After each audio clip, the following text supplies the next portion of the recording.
नमस्कार बंधुरा आज देखाबो जीवंत इलिश माछ। ज्याন্ত इलिश माछ अनेकेई देखेनনি कारण इलिश माछ डांगाते बेशिक्षण बाँचते पारे ना। जल थेके तोलार परई मारा जाए। डांगार साथे अभियोजन क्षमता खूबई कम।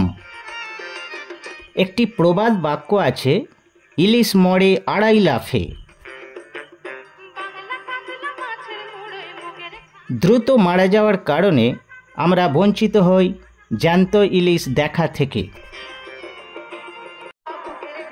खाद्यरसिक बांगालिर प्रिय माछ इलिश स्वादे गंधे अतुलनीय, किन्तु এই প্রিয় ইলিশের স্বাদ গ্রহণ করা ব্যয় সাপেক্ষ ব্যাপার। গরিব মানুষের নাগালের বাইরে, ধরা ছোঁয়ার বাইরে। विगत बेश कয়েক বছর ধরে ইলিশ মাছ অগ্নিমূল্য।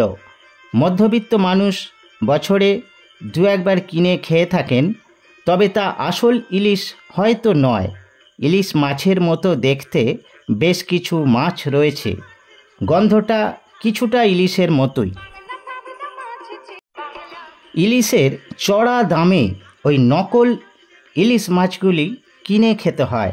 খয়রা, চন্দনা, পানসা এই মাছগুলি মানুষ কিনে খাচ্ছেন। পরবর্তী একটি ভিডিওতে নিয়ে আসছি আসল ইলিশ মাছ চিনবেন কিভাবে। এখন দেখছেন জ্যান্ত ইলিশ। জ্যান্ত ইলিশে কিন্তু খুব একটা স্বাদ পাওয়া যায় না। 5-6 দিন বরফে রাখার পর ওই ইলিশ মাছের আসল স্বাদ পাওয়া যায়।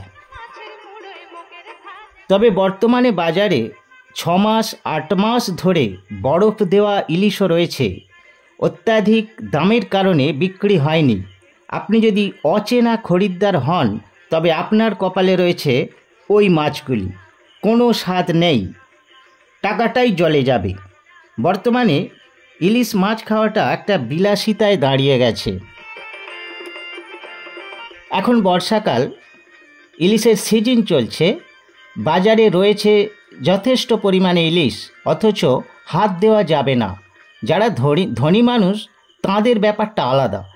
সে 5,000 টাকাই কেজি হোক আর 10,000 টাকাই কেজি হোক, কিছু এসে যায় না, ওনারা ঠিক খাবেন।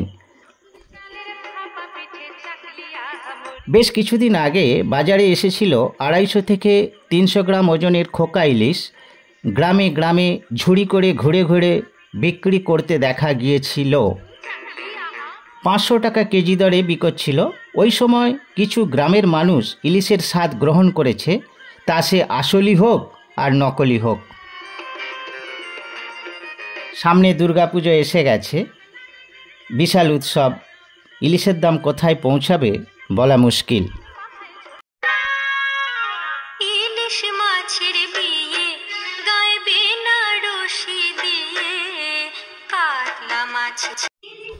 ইলিশ খাওয়ার ইচ্ছা থাকলেও খাওয়ার সাধ্য নেই।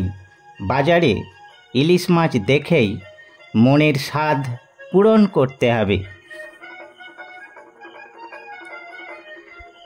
আগের মতো ইলিশের স্বাদ যদিও এখন আর নেই, কারণ বর্তমানে বেশিরভাগ ইলিশ সমুদ্র থেকে ধরা হয়।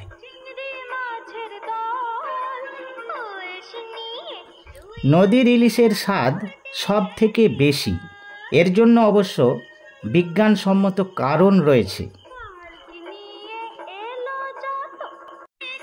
ইলিশগুলি কিভাবে লাফাচ্ছে দেখুন, খুব সুন্দর লাগছে দেখতে, তবে বেশিক্ষণ জীবিত থাকবে না।